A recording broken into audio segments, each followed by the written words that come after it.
RRB NTPC నుంచి degree అర్హతతో అయితే 8,113 జాబ్స్కి నోటిఫికేషన్ రిలీజ్ చేయడం జరిగింది. ఈ నోటిఫికేషన్లో ఆన్లైన్ అప్లికేషన్ సబ్మిట్ చేసుకున్నట్టుకు ముందుగా rrb.apply.gov.in వెబ్సైట్లోకి వెళ్ళాలి. ఆ తరువాత మనం ఇదివరకే అకౌంట్ క్రియేట్ చేసుకున్నట్టయితే ఆల్రెడీ హ్యావ్ అన్ అకౌంట్ అనే ఆప్షన్ మీద క్లిక్ చేసి మనం అప్లికేషన్ సబ్మిట్ చేసుకోవాల్సి ఉంటుంది.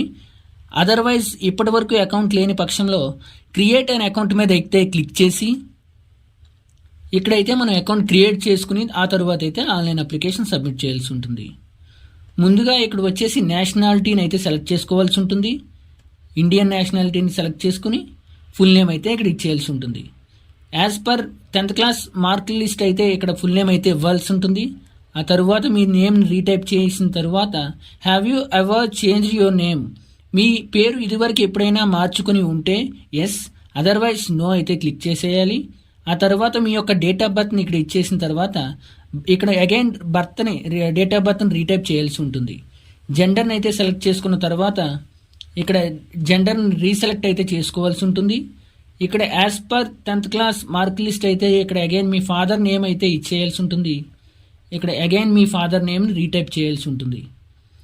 ఇక్కడ వచ్చేసి మీ mother name as per 10th class mark list ఇచ్చేయాల్సి ఉంటుంది. ఆ తర్వాత ఇక్కడ మీ మదర్ నేమ్ అగైన్ రీటైప్ చేసిన తర్వాత ఆధార్ వెరిఫికేషన్, ఇక్కడైతే మీ ఆధార్ కార్డ్ నెంబర్ ఎంటర్ చేసి వెరిఫై యూజింగ్ ఆధార్ అనే ఆప్షన్ మీద అయితే క్లిక్ చేయాల్సి ఉంటుంది. ఆ తర్వాత మీ రిజిస్టర్ ఆధార్ మొబైల్ నెంబర్కి అయితే ఒక ఓటీపీ వస్తుంది. ఆ ఓటీపీ అయితే ఇక్కడ ఎంటర్ చేసేయాల్సి ఉంటుంది. ఇక్కడైతే మీ మెయిల్ ఐడి ఇక్కడ మొబైల్ నెంబర్ ఇచ్చేసి generate email OTP and generate mobile OTP click చేసిన తర్వాత మీ మొబైల్కి వచ్చిన మరియు అలాగే మీ ఈమెయిల్కి వచ్చినటువంటి ఓటీపీలు అయితే ఇక్కడ ఇచ్చేయాల్సి ఉంటుంది. ఆ తర్వాత మీ అకౌంట్కి ఏదో ఒక పాస్వర్డ్ ఇక్కడైతే సెట్ చేసుకోవాల్సి ఉంటుంది. అగైన్ పాస్వర్డ్ రీటైప్ చేసి క్యాప్చా ఎంటర్ చేసిన తర్వాత మీ డీటెయిల్స్ అన్నీ ఇక్కడ ఈ స్క్రీన్లో అయితే 1 or 2 times క్రాస్ చెక్ చేసుకుని preview and create and account మీద అయితే క్లిక్ చేసేయాలి. ఆ తర్వాత చూసుకుంటే మీకు ఒక అకౌంట్ అయితే క్రియేట్ అవ్వడం జరుగుతుంది. మీ యూజర్ ఐడి వచ్చేసి మీ మొబైల్ నెంబర్ అండ్ మెయిల్ ఐడికి అయితే రావడం జరుగుతుంది. ఆ రిజిస్టర్డ్ యూజర్ నేమ్తో అయితే ఇక్కడ లాగిన్ అవ్వాల్సి ఉంటుంది మీ ఆన్లైన్ అప్లికేషన్ సబ్మిట్ చేసుకోవడం కోసం. ఇక్కడైతే నేను లాగిన్ అవుతున్నాను. లాగిన్ అయిన తర్వాత మీకు ఇంటర్ఫేస్ అయితే ఈ విధంగా కనిపిస్తుంది. ఇక్కడ వచ్చేసి మనం ఆన్లైన్ అప్లికేషన్ మీద అయితే క్లిక్ చేసేయాల్సి ఉంటుంది. ఆ తర్వాత మనం ఆర్ఆర్బి ఎన్టీపీసీ ఏ జోన్లో అప్లై చేసుకుంటున్నాం అనేది మనం ఇక్కడ ఇచ్చేయాల్సి ఉంటుంది. ప్రజెంట్ నేనైతే సికింద్రాబాద్ అనే జోన్ సెలెక్ట్ చేసుకుంటున్నాను. మీలో ఎవరికైనా ఏ zone best, RRB Secunderabad zone or RRB ఏ జోన్కి మనం అప్లై చేయాల్సినటువంటి మీలో ఎవరైనా ఏ జోన్కి అప్లై చేయాలి అనేటువంటి ఈ క్లారిటీ లేకపోతే మీలో ఎవరైనా బెస్ట్ జోన్ ఆర్ఆర్బికి ఏంటి అని తెలుసుకోవడం కోసం నేను ఆల్రెడీ మన ఛానల్లో అయితే వీడియో పోస్ట్ చేయడం జరిగింది. ఒకసారి ఆ వీడియోని చూసి ఏ జోన్ మీకు బెస్ట్ అనిపిస్తే ఇక్కడ ఆ జోన్కి అయితే సెలెక్ట్ చేసుకుని ఇక్కడ టిక్ మార్క్ మీద చెక్ బాక్స్ మీద టిక్ చేసుకుని నెక్స్ట్ అయితే క్లిక్ చేయాలి. ఆ తర్వాత అయితే మీకు ఇంటర్ఫేస్ ఈ విధంగా కనిపిస్తుంది. మీరు ఆల్రెడీ యూజర్ ఐడి క్రియేట్ చేసుకునేటప్పుడే డీటెయిల్స్ అయితే ఇచ్చేశారు, అవన్నీ ప్రీఫిల్ అయిపోయి ఉంటాయి. ఇక్కడ మనం మెటీరియల్ స్టేటస్ అన్మ్యారీడ్ అయితే మ్యారీడ్, మ్యారీడ్ అయితే మ్యారీడ్, అన్మ్యారీడ్ అయితే అన్మ్యారీడ్ అయితే సెలెక్ట్ చేసుకోవాల్సి ఉంటుంది. తర్వాత రిలీజియన్ సెలెక్ట్ చేసుకోవాల్సి ఉంటుంది. తర్వాత మదర్ టంగ్ వచ్చేసి సెలెక్ట్ చేసుకోవాల్సి ఉంటుంది. ఇక్కడ choice of language of examination by default మనం ఇంగ్లీష్ మీడియం అయినా తెలుగు మీడియం అయినా సరే డిఫాల్ట్గా అయితే ఇంగ్లీష్లో అయితే క్వశ్చన్స్ రావడం జరుగుతాయి. Along with the English which language you want అనేది ఇక్కడ మనం సెలెక్ట్ చేసుకోవాలి. నేనైతే తెలుగు ఇచ్చేస్తున్నా. ఇంగ్లీష్ ఆల్రెడీ అయితే ఇంగ్లీష్ మీడియంలో అయితే క్వశ్చన్ ఆల్రెడీ ఉండడం జరుగుతుంది. నేను ఇక్కడ తెలుగుని అయితే క్లిక్ చేయడం జరిగింది. తర్వాత ఇక్కడ మోల్స్ అయితే ఇచ్చేయాల్సి ఉంటుంది. ఈ రెండు కూడా మీ as per 10th class mark list మీ మోల్స్ అయితే ఇచ్చేయాల్సి ఉంటుంది. ఆ తర్వాత కమ్యూనిటీ ఇక్కడ select community you're belongs to UR SC ST OBC EWS ఇక్కడైతే ఇచ్చేయాల్సి ఉంటుంది. నేనైతే ఓబీసీ కేటగిరీని అయితే ఇచ్చాను. తర్వాత do you come under OBC non creamy layer అంటే నేనైతే ఎస్ ఇచ్చేస్తున్నాను. ఎస్ అయితే ఎస్. మీ యాన్యువల్ ఇన్కమ్, మీ family annual income greater than 8 lakhs ఉంటే నో అయితే ఇవ్వాలి. లెస్ దెన్ 8 lakhs ఉంటే ఎస్ అని ఇచ్చేసి మనం ఇదివరకే అప్లై చేసుకున్నటువంటి ఓబీసీ సర్టిఫికేట్ నెంబర్ ఇక్కడ ఎంటర్ చేయాల్సి ఉంటుంది. ఆ తర్వాత ఇష్యూయింగ్ అథారిటీ ఓబీసీ సర్టిఫికేట్ని తహసీల్దార్ వారు ఇస్తారు కాబట్టి మీ మండల తహసీల్దార్ ఆఫీస్ నుంచి అయితే ఓబీసీ సర్టిఫికేట్ తీసుకుని ఇక్కడైతే ఇచ్చేయాల్సి ఉంటుంది. ఆ తర్వాత ఇష్యూయింగ్ స్టేట్ ఇక్కడ సెలెక్ట్ చేసుకోవాలి. అలాగే సర్టిఫికేట్ ఏ రోజు అయితే ఇష్యూ చేశారో ఆ డేట్ అయితే, అప్రూవ్ చేశారో ఆ డేట్ అయితే ఇక్కడ ఇచ్చేయాల్సి ఉంటుంది. ఆ తర్వాత ప్రజెంట్ అడ్రస్, పోస్టల్ అడ్రస్, దాంట్లో ప్రజెంట్ అడ్రస్ వచ్చేసి ఇక్కడైతే స్టేట్ ఇచ్చేయాలి, డిస్ట్రిక్ట్ ఇచ్చేయాలి. ఇక్కడ తర్వాత మీ address along with the door number అయితే ఇచ్చేసి ఇక్కడ మీ విలేజ్ నేమ్ సెలెక్ట్ చేసుకుని పిన్ కోడ్ సెలెక్ట్ చేసుకుని present address permanent address same అయితే ఈ టిక్ బాక్స్ మీద టిక్ అయితే పెట్టాల్సి ఉంటుంది. ఆటోమేటిక్గా ఇక్కడ డీటెయిల్స్ అయితే ఫిల్ అవ్వడం జరుగుతుంది. ఆ తర్వాత సేవ్ అండ్ నెక్స్ట్ మీద అయితే క్లిక్ చేసేయాల్సి ఉంటుంది. ఆ తర్వాత ఇంటర్ఫేస్ అయితే ఈ విధంగా ఉంటుంది.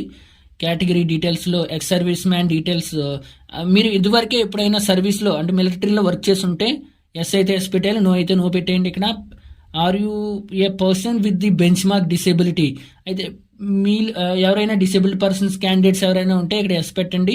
సర్టిఫికేట్ నెంబర్ అడుగుతుంది. అలాగే స్క్రైబ్ కావాలంటే do you need a scribe అంటే మీకు scribe physically handicapped challenge persons ఎవరైతే ఉన్నారో వారికి ఇక్కడ స్క్రైబ్ కావాల్సి ఉంటే ఎస్ పెట్టేయండి, అదర్వైజ్ నో పెట్టేయండి. ఎకనామికల్లీ బ్యాక్వర్డ్ క్లాస్, ఇక్కడైతే ఎకనామికల్లీ బ్యాక్వర్డ్ క్లాస్ ఎవరైతే వస్తారో వారు ఎస్ అని పెట్టండి, అదర్వైజ్ నో అని పెట్టండి. ఎకనామికల్లీ బ్యాక్వర్డ్ క్లాసెస్లోకి యాన్యువల్ ఇన్కమ్ 50,000 కంటే ఎవరైతే తక్కువగా ఉంటుందో, ఎవరి ఫ్యామిలీకి అయితే 50,000 కంటే తక్కువగా ఉంటుందో వాళ్ళైతే మండల తహసీల్దార్ ఆఫీస్ నుంచి అయితే ఈబీసీ సర్టిఫికేట్ తీసుకుని ఇక్కడ ఎస్ పెట్టండి, అదర్వైజ్ నోయే పెట్టండి. మీ దగ్గర సర్టిఫికేట్ లేకపోతే ఇక్కడ నో అయితే పెట్టండి. ఆ తర్వాత are you an employee of Indian railways, మీరు ఆల్రెడీ ఇండియన్ రైల్వేస్లో వర్క్ చేస్తున్నట్టయితే ఎస్ పెట్టండి, అదర్వైజ్ నో పెట్టండి.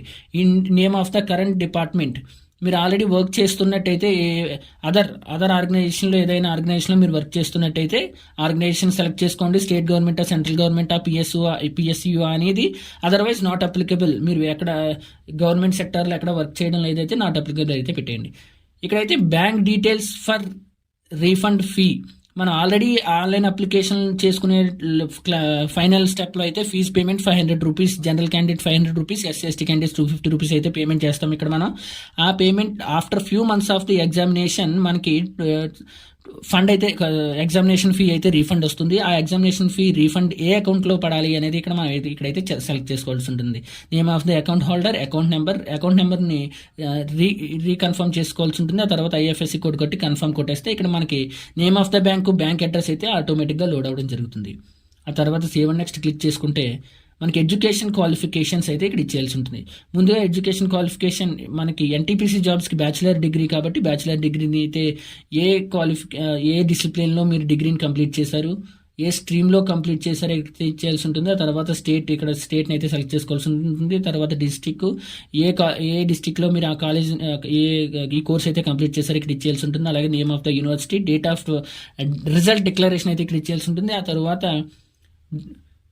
Do you have a typing proficiency in English, present అయితే మీకు టైపింగ్ ప్రొఫిషియన్సీ లేకపోయి ఉండొచ్చు, but once you qualify the CBT 1 and CBT 2 you can learn the typing test. So కాబట్టి yes అని అయితే ఇచ్చేయండి. Most of the members yes అని ఇచ్చేసిన తర్వాత సేవ్ అండ్ నెక్స్ట్ అయితే క్లిక్ చేసేయండి. సేవ్ అండ్ నెక్స్ట్ క్లిక్ చేసేసినట్టయితే మీకు ఇంటర్ఫేస్ అయితే ఈ విధంగా రావడం జరుగుతుంది.